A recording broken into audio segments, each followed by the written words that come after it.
Welcome everyone. Welcome to Conscious Confidence Radio. I'm Sarah Main, creator and host of Conscious Confidence, A Timeless Wisdom. And today is a very special day, and I'm very excited because I've got a really wonderful guest called Kate McGuinness. And Kate is an amazing woman, and she's got an even more amazing story, I think. I don't want to say too much. I want to leave Kate to tell her own story. But needless to say, Kate has, by her own efforts, by her own desire, by her own will, and by her own dedication to herself, found a confidence that cannot be touched by external circumstances. And the story is impressive, inspiring, and absolutely amazing. So welcome, Kate. Thank you very much, Sarah. I'm delighted to be here with you. So you said, well, you refer to your confidence as when your confidence is in the ICU, and I thought that was a great title for the show. So tell us, what happened to you? What happened to the confident you? Let's get straight into it. Sure. Well, I think the important thing to recognize is the confident me had confidence based on the approval of other people and the recognition I received from other people. And the confidence I've now found is much more authentic. So let me talk a bit about the confidence I used to have and how that got lost. Yeah, right. So before we get into that, you and I are both in the confidence business for obvious reasons. And Kate's the author of an amazing book. Tell us the title of your book. It is Confidence Lost, Confidence Found: How to Reclaim the Unstoppable You. So Kate's got a lot to say about confidence, and certainly what she's discovered about it. And I've read her book, and it's an amazing book. And there's an amazing amount of useful, practical, inspiring information in there. It's inspiring. The story's inspiring. It's authentic. We can all relate to it. And it's practical. I love all the tools and the suggestions and things you can apply in your life to actually discover real confidence. And that's the business I'm in as well. So, Kate, what's your definition of confidence? Confidence is believing that you can generally accomplish what you set out to do. Not everything, but generally. Right. Great. So tell us your story. What happened to that confident you? Give us the background. The background is that, like most people, I worked hard in school. I went to law school. I did very well in law school. I went to a big law firm and did very well. I became a partner there. No, that was wonderful. And of course, to do that, I had to collect a whole lot of gold stars all over in order to do that. And after becoming a partner, about 10 years later, serving as a partner, I was recruited by a big Fortune 200 company here in the US, one with a big profile, well-known.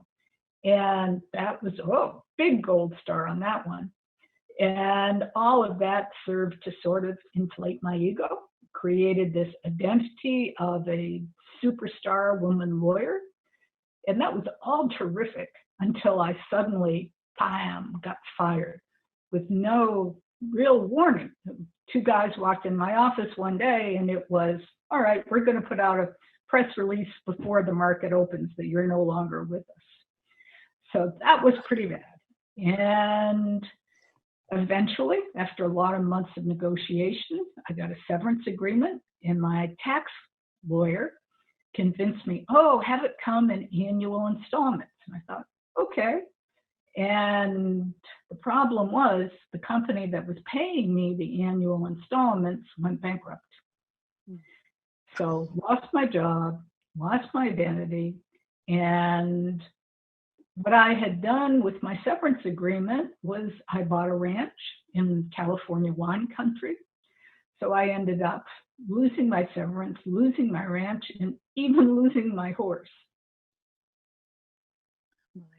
So all of those things really led to double hit to the confidence. Right. So your confidence was completely bound up in that role, the things you owned, everything like that.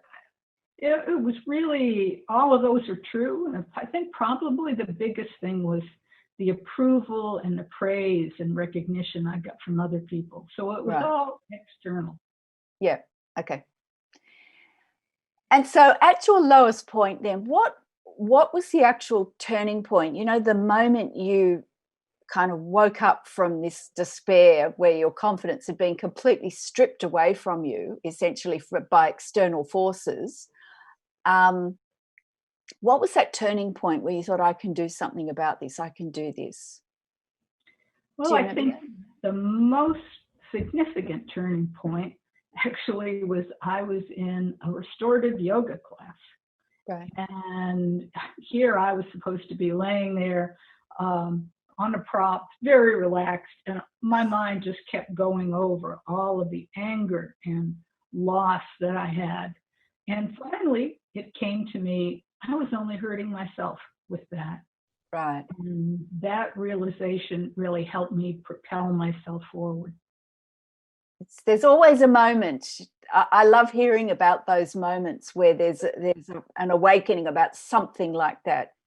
So just say that again, because that's important, because there'll be tons of people listening who can really relate to that realization that you had. Just say that again. Sure. The realization was that by holding on to the anger, holding on to the sense of loss and devastation, I was just making things worse for myself. You know, there's a saying about the lack of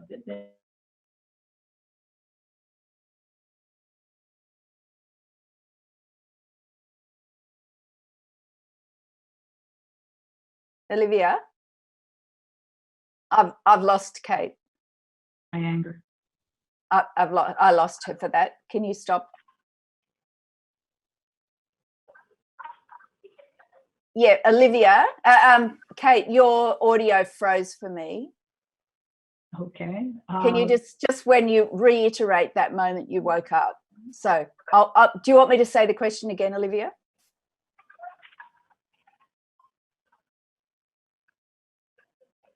Okay, I haven't paused the clock, so pause. Okay, and I'll say the question again, Kate. Ready? Okay. Just for the listeners, Kate, can you just reiterate what was that moment what did you realize in that moment that changed everything? What was that light bulb moment that you had? Well, the light bulb occurred while I was laying in a restorative yoga class. Yeah. And instead of feeling calm and relaxed, I was turning over all of the anger and disappointment and loss that I felt. And finally, the realization came that I was only hurting myself by holding on to the anger. Is that right? And how did you feel at that moment when you woke up to that fact? I felt a sense of relief and relief. Yeah. Isn't that amazing? Just that shift and realization can change the whole outlook, that turning point. I could go forward. Yeah. Okay. And so how did you then find the first step forward?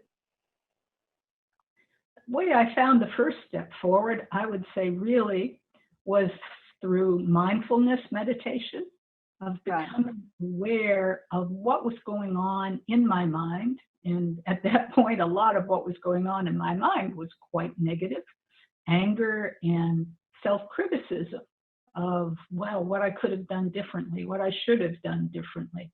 And through mindfulness meditation, I gradually became aware of the voices that were playing in my head, the criticisms that were saying, you should have done that. Who do you think you are? Right. And mindfulness helped me to create that awareness. Right. And so what was the very first step you took? Well, I created awareness through mindfulness. I would say kind of at the same time as that, I was in the process of training to be an executive coach. And the coaching school that I studied at required students to study with one of their master coaches. And I had the great good fortune to be paired with a wonderful master coach, and she really helped me see what I was, I was without, absent the approval of others, except my own approval. That was what mattered. It's just a wonderful story when you consider the whole landscape of going from this stellar corporate career to having that all stripped away by no fault of your own, and losing basically everything that really mattered to you in terms of your confidence and identity. And then to have that turning point and within, and then awakening for the first time, I guess, to yourself and the power of yourself and the authenticity within yourself is amazing. It's a very, very inspiring story. I think you and I, Sarah, as I'm familiar with your work, I think we both see the power of authenticity and knowing our own story, and finding a way, as we think through the things that have happened to us, don't think of yourself as a victim. See yourself as the hero of your own story. Yeah, absolutely. It is a personal decision, and that's hence I like to always zero in on that moment where you wake up, because that's the turning point. That's when the light switch goes on. So in terms of just, generally now, because we're going to go into what you've learned about confidence and we'll talk about Kate's now coaches women, and she's got a book and she speaks and runs workshops and things. So we'll hear all about that after the break. But in terms of real authenticity, can you just briefly say, what have you discovered about real authenticity? I think for real authenticity, you have to know your values so that you can act every day in a way that's consistent with your values. And if you're doing that, then you can become and are authentic. Right. Fantastic. Okay, we're going to take a break now, and then when we come back, we're going to hear about Kate's confidence toolkit, because I'm excited. I want to hear from her what she's got in her toolkit and how we can use all these wonderful tools. So we'll be right back with Kate's confidence toolkit. Thanks.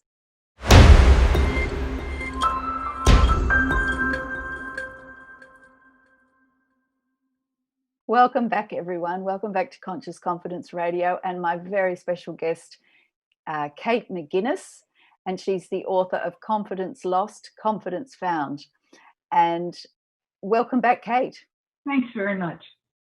And so now before the break, we got Kate's story about having her confidence completely stripped away. She had this stellar career, great success, and by no fault of her own, stripped away. And so Kate discovered the importance, the essential nature of authenticity, that connection with yourself, and to build her confidence out from there, grow her confidence from there. So, Kate, you told me about a Kate's confidence toolkit, which I love. So tell us about the toolkit. What's in it? How do we use the tools? Well, I think there are several tools, positive tools, things that you can do to amplify the confidence that you have. And that would be things like authenticity, really getting in touch with who you are, your values, your story. Assertiveness, there's another one. So in my book, I identify 6 of these tools that you can use to build up what you have. Then the book gets into the somewhat of the hard going, which is removing the factors that you have in your consciousness that undercut your confidence. And by that, I mean things like perfectionism and inner criticism. And so once you've built the confidence up, you've reinforced what you have, and you can start to weed out these bad habits. And how did you weed these bad habits out? It was awareness. We talked earlier in the show about mindfulness, and it's becoming aware. It's hearing those voices in your head. Yeah. And once you have a sense of yourself, then you actually can recognize and hear these negative things for what they are. But when you don't have a connection with yourself, that moment of awakening to who you are, you think these negative things are you. So you need that space, that awareness. So important. Now, you in one of your tools, or one section in your book, is you talk about courage, lions, tigers, and bears, acting with courage. Can you say a little bit more about that? What have you discovered? Sure. Well, basically, confidence is doing. It's doing something. Yep. Believing that you can generally accomplish what you set out to do. So, what are you going to do?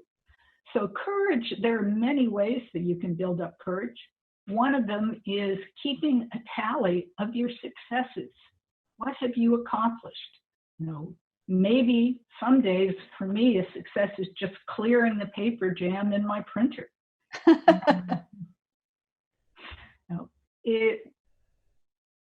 Yeah, so that's entirely doable, practical things, and actually acknowledging yourself for achieving that. Right. So knowing that you can succeed gives you courage to go on, and thinking about your history, where you have succeeded historically. And then too, you can think about role models, people that you admire, their courage and what they have done, and try and adopt that same attitude. What about positive emotions? You talk about that, and that's a big theme for me as well. And I love this part in your book. You said our confidence can be summoned more easily when we are feeling satisfied, contented, and safe. It shrivels when we feel frustrated, fearful, or hurt. So what did you discover about the importance of positivity and positive emotions? And what are the ways you've discovered to be more positive? Yeah, that's one of the things I like, Sarah, in talking to you, is how you and I both see things in that way so similarly. And yes, positive emotions, I think they pave the way to confidence. And again, awareness can be the tool to create them. So instead of thinking about positive emotions as, oh, wow, I got a huge bonus, or I got a big engagement ring, there are positive emotions waiting to be had every minute of the day if you can be aware. So if you see a beautiful flower, if you see a baby smiling, if you have a great meal, those are all sources of positive emotions. Yeah. Actually, the other day, I so concur with what you say. The other day, I heard someone suggest that when you turn on a tap and fill a glass of water, just be in awe of the engineering feat that's taken place to get that water to you in that glass in that moment. When you think of every single detail, it's just literally mind-blowing. That's a great example. It is, isn't it? Yeah. Okay, so you also talk about the growth mindset, and that's a big one for me too. I think this is fabulous. Let's unpack that a bit. What do you understand of the growth mindset? What is this? The growth mindset is, let's start with, there are two mindsets, the growth mindset and the fixed mindset. And if you have a growth mindset, you believe that you can generally accomplish what you set out to do with effort. It may not come automatically. And the fixed mindset is, well, I can't do it, so I'll never be able to do it. Right. So, I can't lose weight. I can't learn how to make the perfect tennis serve. And that's sort of traps that you have with the fixed mindset. And I think with the growth mindset, if you can say, I haven't learned to do it yet, the word yet can be very powerful. Yeah. It always leaves that possibility and potential there on the table. Yeah. Exactly. So what would you say in all of this was one of the biggest hurdles or challenges that you had to overcome? I think to some extent, the biggest hurdle was perfectionism. Right. I have been plagued by perfectionism all my life. I was an attorney for many, many years, and you want to get your work perfect, because if you don't, you may hurt your client. Mm. And it has become easier to back off perfectionism now that I'm not practicing law, and the hurdles may be something like, well, is my eyeliner on perfectly? Right. Okay. Yes, I think that's. I really recognise that perfectionism, and I've had to work on that myself. But it is possible, because I think there's a light side and a dark side to perfectionism. You have high standards, you aim to always give your best, but it tips over into being so hard on yourself. I think the important thing with perfectionism is to see what's the cost of it. So yes, it's hard on you, and sometimes it can be really hard on your family, in the sense of you're not getting home from the office because you're staying late to do a project perfectly. Yeah, yeah. And so, one thing I really loved, in your chapter on connections, one of the key points you raise is a smile. And I've said that to my own coaching clients, and they look at me like I'm just putting a band-aid on something. But if you understand the actual energy and power of a smile from the inside, it's quite transformative. So, talk to me about smile. Well, smiles, yes, are very powerful. And part of what makes them so powerful is what we have inside our brain, which are mirror neurons. Our brain is filled with specialized cells that are neurons. And nature has magnificently, brilliantly endowed us with neurons that if we see someone do something like yawn, then we are going to mirror that behavior. And if we see someone smile, the chances are we will mirror that. And by smiling, you may get a smile in return from someone when you've triggered their mirror neurons unknowingly. Right. It's incredible. It's really amazing. So just the simple smile is a step in growing real authenticity and confidence, and living a better life and living a better you. Um, just the power of a smile. It's amazing.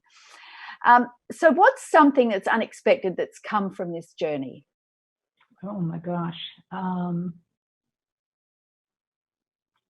I would say that perhaps most unexpected would be that I have one child, and he is a 31-year-old guy who's been quite independent. And I think as I've grown, as I've gotten more comfortable in my skin, it's enabled me to have a deeper, easier relationship with him. Right. That's beautiful. That's wonderful. And what would you, if you go back now, what would you say to your younger self now? Oh, I would say don't try so hard to collect stars. Okay. The approval of others can be important, but you basically have to satisfy yourself and value yourself. Right. So what's next for you, Kate? Well, what's next for me is I'm actually thinking about writing another book. I love writing, and so that's a pleasure for me to think about sitting down behind my computer and getting my hands on the keyboard. Wonderful. And what would you leave as a final message to everyone? Oh, the final message I would leave is to be kind to yourself. Beautiful. That's wonderful. I'm going to remember that today.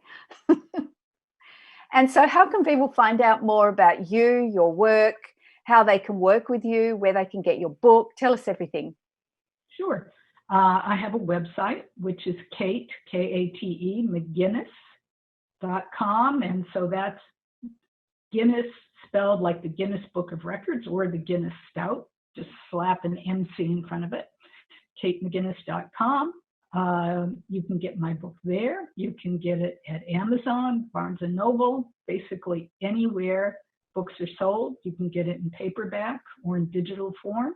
And there's also an audiobook, which I recorded. Fabulous. Yeah. And I loved the audiobook especially because I love hearing the author's voice. I feel connected to the material that way. So thank you, Kate. Thanks for coming on. It's just been wonderful to hear your story and all the wisdom and learning that you've discovered through the whole journey to coming back to yourself. Just remind everyone of the title of your book again. Sure. It is Confidence Lost, Confidence Found, How to Reclaim the Unstoppable You. Beautiful. Well, thank you, Kate. Thanks so much for being on the show. I enjoyed talking to you very much, Sarah. And to finish off, we've got a little bit of Sanskrit, which is my first love. And it's the universal prayer for all. May all be happy. May all be free of disease. May all see what is uplifting. May no one suffer in misery of any sort. May peace and peace and peace be everywhere. Om Sarve Bhavantu Sukhina.